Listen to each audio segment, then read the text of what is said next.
Buenas tardes, mi nombre es Yusmila Leguízamo, soy estudiante del segundo trimestre de Psicología en la Universidad de Yacambú y hoy voy a hablarles acerca de la historia de la neurociencia. Esta cátedra está a cargo del Dr. Hermann Graterán Bernal. Para hablar de la historia es indispensable que sepamos qué es y se define como el campo de la ciencia que estudia el sistema nervioso y todos sus aspectos y cómo sus elementos se relacionan dando origen a las bases biológicas de la cognición y la conducta. El objeto de estudio. Los neurocientíficos se centran en la investigación del cerebro y el impacto en el comportamiento y las funciones cognitivas, pero también investigan qué sucede en el sistema nervioso cuando una persona tiene trastornos neurológicos, psiquiátricos o del neurodesarrollo. Estudian los aspectos funcional, celular, evolutivo, computacional, molecular y médico del sistema nervioso. Su clasificación.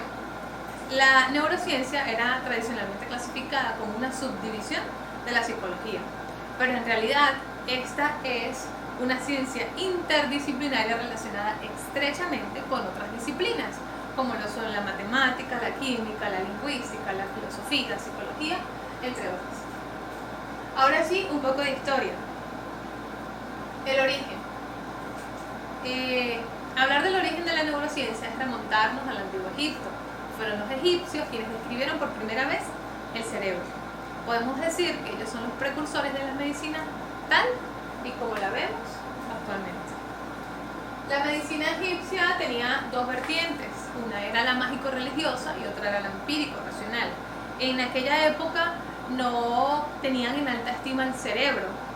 Concluían que era el corazón el órgano más importante y que daba origen a los pensamientos y las emociones. Aún así, pudieron los egipcios describir ciertas patologías como lo era la jaqueca, la epilepsia, el ictus. También describieron algunos síntomas de los traumatismos craneales. Y podemos ver que en la medicina egipcia se practicaban algunas intervenciones quirúrgicas. Prueba de ello es la trepanación, una técnica que consistía en perforar el cerebro para dar alivio a los dolores de cabeza, a las enfermedades mentales y a la presión craneal. La evidencia de esto está en los papiros y en las momificaciones. Los papiros eran textos antiguos que datan de a mediados del segundo milenio antes de Cristo y estaban contentivos de valiosa información médica, quirúrgica. Podemos mencionar a dos de los más importantes papiros encontrados y estudiados. Cabe destacar que aunque tenían más de 3 milenios y medio de antigüedad, no fue sino hasta el siglo XIX que fueron estudiados a partir de su traducción en 1853. Mencionamos entonces a dos de ellos. Uno es el de George Evers, que es probablemente el que contenga mayor información, y el otro es el de Edwin Smith, que quizás sea el más antiguo, pero para los neurocientíficos uno de los más valiosos, ya que este tenía información acerca de suturas craneales, describía cómo era la consistencia externa del cerebro y también describía el líquido cerebroespinal. Hablemos entonces de las momificaciones como evidencia de la historia de la neurociencia. Es bien importante porque esta técnica, aunque duraba aproximadamente 70-75 días, consistía en extraer del cuerpo todos los órganos excepto el corazón, y era un procedimiento en el cual se lavaba el cuerpo, se secaba, se frotaba con aceites especiales, se rellenaba con arena, lino, acerrín, y luego se procedía al vendaje. Lo curioso aquí es que aunque extraían todos los órganos, permanecía intacto el corazón. Recordemos que ellos preferían o creían que era de mayor importancia, y los demás órganos eran tratados con resino y eran guardados en especies de cerámicas decorativas. Esto aludía a las prácticas religiosas o mitológicas del entonces. Lo curioso aquí es que el cerebro era el único órgano que decidían no guardar, de hecho lo descartaban porque consideraban que no tenía ninguna importancia o relevancia con respecto a la próxima vida. Vámonos a Grecia. Y aquí tenemos que resaltar definitivamente la obra de Aristóteles, Hipócrates y la creación de la historia clínica. Aristóteles, filósofo de la antigüedad, estamos hablando más o menos 400 años, 300 y algo antes de Cristo. Él era también el precursor de la biología y la anatomía, era hijo de un médico. Y bueno, su obra dio inicio, fue influenciador de los estudios científicos también. Aunque Aristóteles creó un sistema fisiológico basado en el corazón. Él decía que el corazón era el origen de la vida, era el centro vital de la vida, el órgano más importante. Y a partir de allí, y su teoría de que él era el primero en nacer y el último en morir, y que si el corazón se detenía, definitivamente el cuerpo moría, fueron las bases de los estudios de Aristóteles. Hipócrates fue el médico por excelencia de la época, estamos hablando de más o menos 460 años de Cristo, su fecha de nacimiento, y Hipócrates fue un poquito más observador, más analítico. Él, de hecho, creó, gracias a él, se originó los estudios científicos, médicos, porque fue el único o fue el primero en analizar de forma precisa, sin prejuicios, sin conclusiones anticipadas, lo que es la historia del paciente, y compiló todos los datos, tanto del examen, diagnóstico, tratamiento, evolución y pronóstico del enfermo en un documento que llegó a ser lo que hoy día conocemos una historia clínica. Vamos a Roma y bueno, no fue sino hasta la conquista de Grecia que los romanos notaron la influencia de la medicina bajo la observación de la gente de Grecia. Galeno fue un seguidor de Hipócrates. Cabe destacar que Hipócrates tenía una teoría de que el cuerpo humano tenía unos líquidos que eran la bilis negra, la flema y la sangre, a los que él llamó humores, y en ese entonces él hizo la teoría de que los temperamentos dependían de esos líquidos y su regulación o su equilibrio iba a depender, influenciar en el comportamiento de las personas. Esta teoría no fue del todo abolida, aunque no se trata hoy día de los humores, sí queda constancia de ello por los temperamentos, obra que concretó Galeno.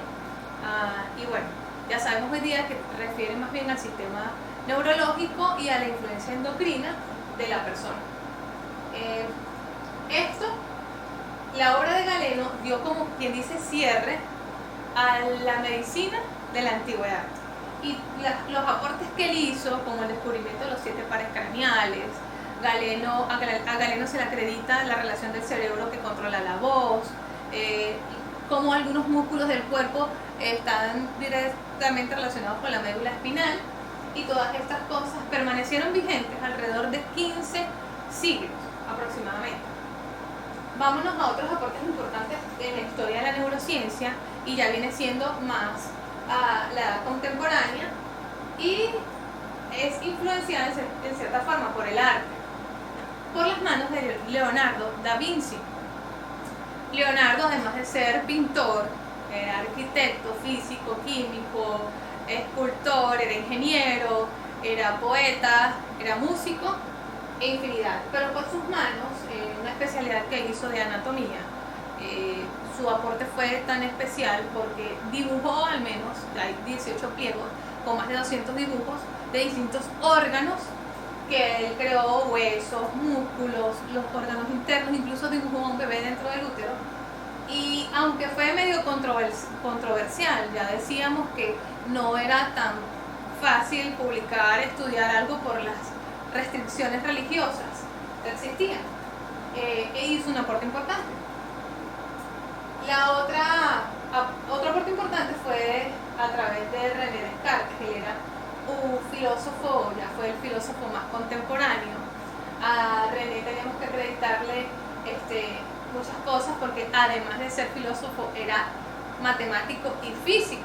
Entonces para él fue incluso hasta contraproducente porque él se dedicaba al análisis, a la reflexión, y no podía comprender por qué las matemáticas eran ciencias tan precisas, cosa que no sucedía con la filosofía, ya que era de una naturaleza cuestionable. Entonces él decidió que definitivamente tenía que ser la ciencia algo tan preciso como las matemáticas. A Descartes podemos acreditarle el descubrimiento de las emociones primarias. Fue quien relacionó el cerebro con la glándula pineal, y de hecho es quien describe que el cuerpo es independiente del alma, o lo que llamamos nosotros la mente, que el cuerpo por sí solo puede tener acciones sin necesitar la intervención del alma, y que el alma no siempre puede accionar el cuerpo por sí sola. Estos fueron algunos de los aportes de René Descartes. Y bueno, en la medicina tenemos a varias influencias más contemporáneas. Una de ellas es Luigi Galvani. Luigi Galvani era un filósofo físico italiano, y él descubre la naturaleza eléctrica del impulso nervioso. Fue uno de sus aportes. Otro de los aportes importantes de la medicina fue Camillo Golgi. También era un médico, psicólogo italiano. Y bueno, él creó una técnica de tinción celular, técnica que le permite dar o encontrar ciertos hallazgos en la fisiología de las neuronas. También tenemos a Santiago Ramón y Cabal. Santiago Ramón y Cabal con Camillo Golgi comparten un premio Nobel de la Medicina en el año 1906. Y Santiago también tiene aportes importantes, sobre todo acerca de la estructura del sistema nervioso, y él creó una teoría que llegó a llamarse la doctrina de la neurona.